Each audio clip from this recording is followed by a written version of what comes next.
आज हम करेंगे मटेरियल अराउंड अस का 6.3 observe and identify appearance of the material. What is the meaning of appearance? किसी चीज़ को देखने में लुक कैसा लगता है उसको बोलते हैं appearance. Materials often look are different from each other. जो मटेरियल्स हैं वो क्या होते हैं, एक दूसरे से अलग लगते हैं। और अगर कट करते हैं वुड को which is unpolished has as distinct, मतलब उसकी अलग सी अपीयरेंस होती है। अगर हम पॉलिश से पहले अगर देखेंगे, अनपॉलिश चीज़ों को देखेंगे अगर वुड को, तो उसका बड़ा ही अलग से रफली स्ट्रक्चर होता है, quite different from that of iron. अब आयरन जो होता है वो सिल्वर कलर का वैसा होता है, और जो वुड होती है वो क्या होती है, ब्राउनिश कलर की, वही कलर की होती है। Similarly iron looks different from copper and. अब आयरन जो होता है वो सिल्वर होता है, और जो आपका कॉपर होता है वो क्या होता है, रेडिश ब्राउन होता है। और एलुमिनियम क्या होता है, वो भी आपका सिल्वर, उसमें सिल्वर टच देता है। However there might be some similarities among iron. अब इनमें सिमिलैरिटीज़ क्या हो सकती हैं that make them different from wood. Wood से कैसे डिफरेंट है? क्योंकि कुछ चीज़ें शाइन करती हैं, कुछ का सरफेस डल होता है। तो एलुमिनियम जो है, कॉपर है, आयरन है। वुड क्या होता है, वुड डल होती है। वुड का सरफेस जो होता है वो क्या होता है, डल होता है। तो let us do a sorting challenge. Collect small pieces of paper, cardboard, wood, chalk, copper wire, aluminum foil and any article made up of brass, bronze, steel. Take a look at the pieces you have collected. Do any of these materials shine when light falls on them? Observe them texture. अब कह रहे हैं कि अगर उसके ऊपर light डालेंगे तो कौन से ऐसे मटेरियल हैं जो कि क्या होगा, शाइन करेंगे। ये क्या होता है, ब्रास क्या होता है, इसको पीतल बोलते हैं। और आपका ये जो है उसका, अगर हम स्टील का चम्मच लेते हैं तो उसके अगर हम लाइट डालेंगे तो उसका क्या होगा, शाइन करेगी वो। तो कुछ चीज़ें होती हैं जिनके ऊपर अगर हम लाइट डालते हैं तो वो क्या करती हैं, शाइन करती हैं। वुड ले लोगे तो वुड के ऊपर अगर आप डालोगे तो वो शाइन नहीं करेगी। अब किसका रफ, अब नेक्स्ट है इसका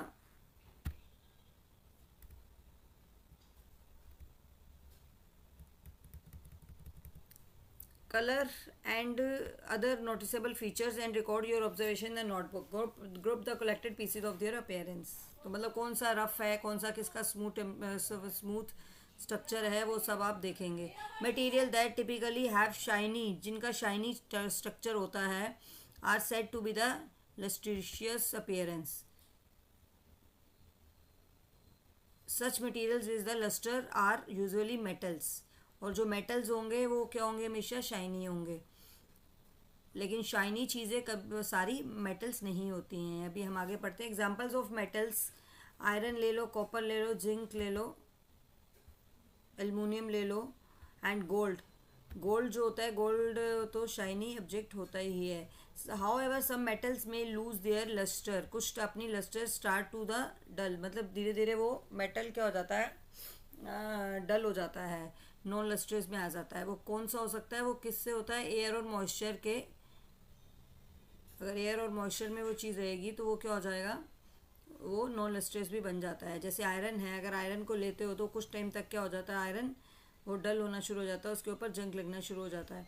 as a result we often notice the luster only their freshly cut surfaces. Non lustrous materials क्या होते हैं, materials are those do not have a shiny, उनमें shiny object नहीं होता है। जो some example of non lustrous क्या होते हैं, पेपर हो गया, वुड हो गया, रबड़ हो गया और जूट हो गया, ये आपके क्या हैं, non lustrous objects materials. All that glitters is not gold. अब सारे ग्लिटर्स क्या होता है, ये एक पुरानी कही हुई कहावत है। ऑल मतलब सारी चीज़ें चमकने वाली सोना नहीं होती हैं, इसका मतलब ये होता है। Does goes an old saying, not all the materials that shine are metals.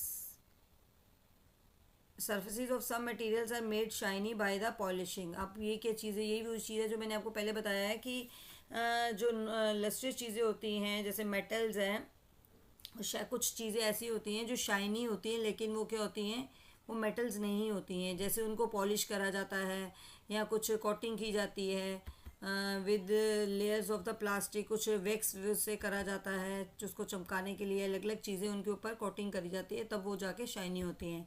तो वो लस्ट्रियस चीज़ें नहीं होती हैं। Which makes them look shiny, this materials are may not be a metal, वो मेटल नहीं होते हैं। ये इंपॉर्टेंट टॉपिक है, lustrous and non lustrous. Which materials are hard. अब नेक्स्ट इसकी प्रॉपर्टी है कि विच मटीरियल हार्ड।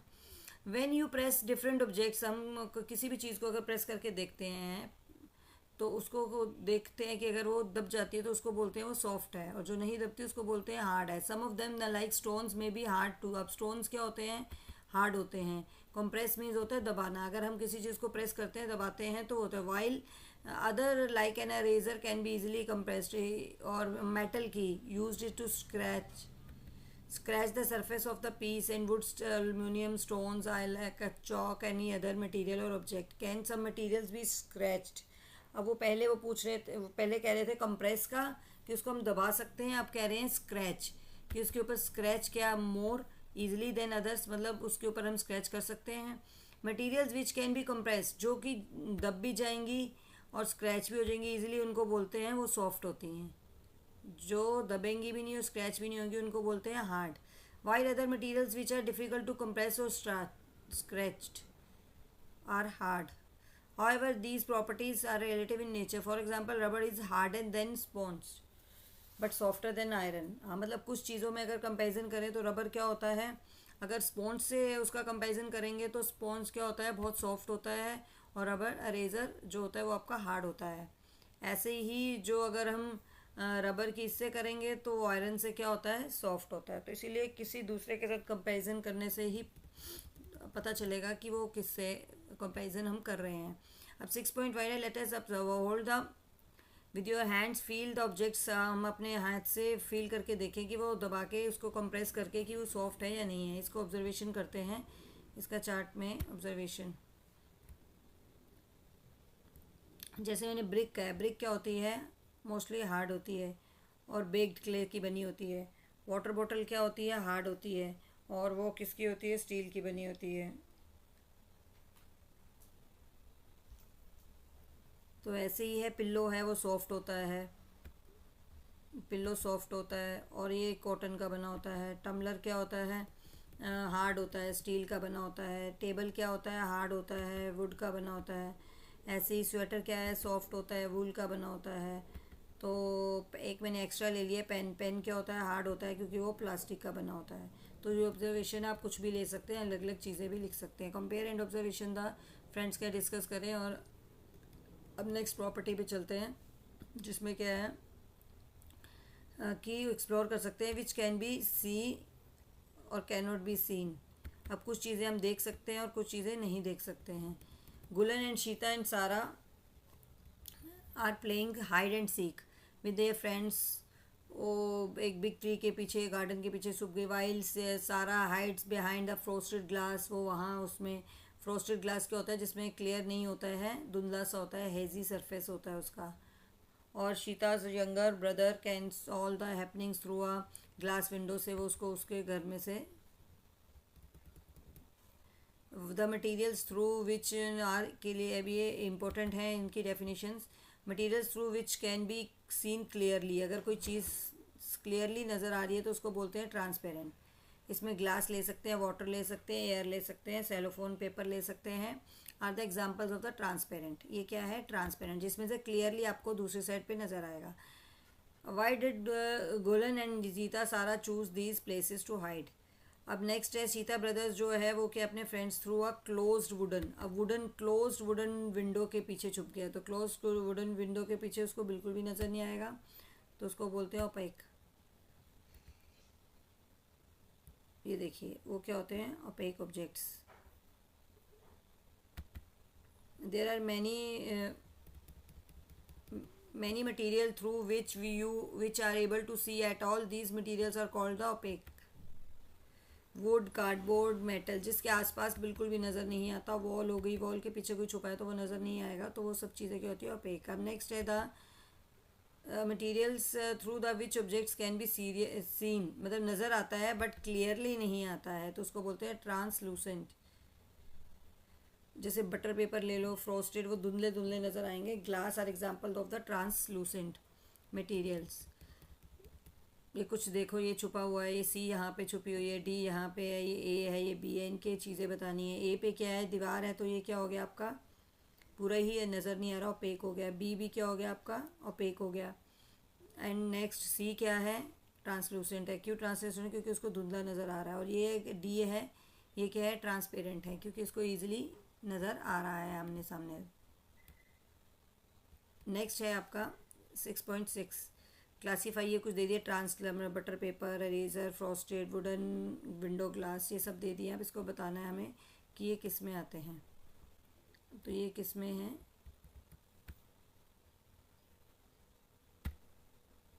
ये हमने लिखे हैं। ये जो ट्रांसपेरेंट है वो ग्लास हो गया आपका, विंडो ग्लास भी ट्रांसपेरेंट है, बटर पेपर आपका ट्रांसलूसेंट है, फ्रोस्टेड ग्लास भी क्या होता है, ट्रांसलूसेंट होता है। ओपेक क्या होता है, रेजर और वुडन बोर्ड। ये आपको जो ऊपर दे रखे हैं ऑब्जेक्ट्स, उन्हीं को ही हमने डिस्ट्रीब्यूट उस अलग अलग उसमें कर दिया है। What is the soluble, next property है सोल्यूबल और नॉन सोल्यूबल। अब सोल्यूबल क्या होता है, इनसोल्यूबल और नॉन इनसोल्यूबल और soluble. गुलन was sweating when he came home after the playing in the evening. He was feeling tired and Gulen mixed up. उसने sugar से और पिंच ऑफ सॉल्ट से क्या बनाया, लेमन जूस बनाया, tumbler of water, and offered him the shikanjvi to drink, lemonade जिसको बोलते हैं। गुलन जो था नोटिस कर रहा है कि हिज मदर मिक्सिंग शुगर, उसमें शुगर और सॉल्ट मिक्स कर रही है, तो जो शुगर और सॉल्ट मिक्स कर रहा है वो डिसअपियर्ड। कुछ टाइम बाद उसमें से क्या हो गया, शुगर और सॉल्ट डिसअपियर्ड हो गया, मतलब उसके अंदर मिक्स हो गया। Let us try to simply to how different materials behave when we mix them in water. अगर उसको उसके अंदर मिक्स करते हैं तो क्या होता है, collect some amounts of sugar, salt, chalk powder, sand भी पता है आपको, रेत होती है, एंड सॉडस्ट क्या होता है, जब जो आप वुड होती है, वुड के छोटे छोटे बिल्कुल चूरा सा होता है, उसको बोलते हैं sawdust. Take 5 glass of tumbler and fill them and 2/3 of with water, उसमें वाटर डाल दो, 5 ग्लास ले लो। उसके बाद उसको फर्स्ट ग्लास में क्या डालो, शुगर डाल दो, सेकंड ग्लास में सॉल्ट, थर्ड में चॉक पाउडर, और फोर्थ में सैंड, और फिफ्थ में सॉडस्ट। एंड ऑन जब उसको हिला लोगे, the predict what will happen in each case. Use a spoon to stir well the contents of each glass tumbler. Wait for a few minutes and watch what happens. Write down your observation. अब उसकी observation लिखेंगे आप। ये है, अगर हम sugar कर रहे हैं तो क्या हो रहा है, विल डिसअपियर, क्या हो रहा है, विल डिसअपियर, और इसका क्या मतलब हुआ, डिसअपियर्ड, पूरा हो गया। अब सॉल्ट भी सेम है, चॉक पाउडर है, वो विल डिसअपियर नहीं होगा, और डज नॉट डिसअपियर, कभी भी नहीं हो सकता। तो ये सारे सेम है, चॉक पाउडर, सैंड और सॉडस्ट। एक और मैंने ले लिया एक्स्ट्रा, लेमन जूस भी क्या है, सेम है, विल डिसअपियर एंड डिसअपियर, मतलब उसमें पानी में मिक्स हो जाएगा। You might have noticed that some materials completely disappear when mixed in water, and we say these materials dissolve in water is called soluble. जो क्या हो जाएंगे, जो material, these materials dissolve in water is called soluble in water. और some materials do not disappear mix with water after we stir them for a long time. तो these are the insoluble, जो कि sawdust हो गया, sand हो गया, वो नहीं, chalk powder हो गया। Water plays an important role in the functioning of our body because it dissolves a large number of materials. ये दे रखा है soluble water in, और ये क्या है देखो, insoluble, जो soluble, जो mix नहीं हुआ है। नेक्स्ट है ORS आपने काफ़ी टाइम देखा होगा। ORS का फुल फॉर्म क्या होता है, oral rehydration solution.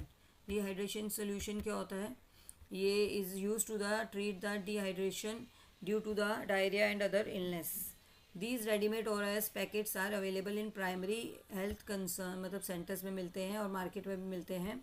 Each packet is dissolve in a litre, एक पैकेट को 1 लीटर पानी लेना है, उसमें एक पैकेट को डाल देना है before use. If these are not available, तो एक और घर का नुस्खा है जो बनाया हुआ है, उसको क्या कर सकते हो, by mixing 6 teaspoons of sugar and ½ teaspoon of common salt. In 1 litre of boiled. पहले आप पानी को बॉयल करेंगे, बॉयल करने के बाद उसको ठंडा करेंगे, देन उसके अंदर 6 teaspoon of sugar and half a teaspoon of common salt जो घर में यूज़ होता है। तो अगर ये करेंगे तो आपका ORS रेडी हो जाएगा। अब कह रहे हैं do liquids like oil, vinegar and honey dissolve in water explore. अब लिक्विड्स में तो विनेगर तो डिज़ोल्व हो जाता है, लेकिन हनी नहीं होता है, और ऑयल भी कभी नहीं होता। ऑयल की एक अलग से ऊपर एक परत सी बन जाती है जिसके कारण वो डिज़ोल्व नहीं होता है। और हनी काफ़ी टाइम बाद आप अगर उसको मिक्स करेंगे तो धीरे धीरे वो डिज़ोल्व हो जाएगा। अब what about the gases present in the water. अब वाटर में क्या कौन सी गैस होती है, वो भी क्या होती है, ऑक्सीजन होती है। O2 लिख सकते हैं, O2 क्या होता है, ऑक्सीजन होता है। Some liquids are the completely mixed with water, some do not mix with water from a separate layer when left in undisturbed for some times. Similarly, some gases are soluble in water whereas the other are not. For example, oxygen gas dissolve in water. जब पानी में oxygen gas होती है तो वो dissolve होती है water में। It is very important for the survival of plants and animals. जो उसमें रहते हैं पानी में, फिश रहती हैं, बहुत सारे प्लांट्स हैं, बहुत सारे एनिमल जो रहते हैं, उनके लिए ऑक्सीजन वो एयर में नहीं आ सकते हैं, क्योंकि हम जो ऑक्सीजन लेते हैं वो एयर वाली ऑक्सीजन लेते हैं जो वाटर में होती हैं, जो एनिमल्स और प्लांट्स लेते हैं। तो इसलिए अगर वो बाहर आएंगे तो वो क्या हो जाते हैं, उनको वो ऑक्सीजन नहीं मिल पाती है। तो thank you very much. Next class में मिलते हैं लास्ट पार्ट के साथ। Please like and subscribe my channel.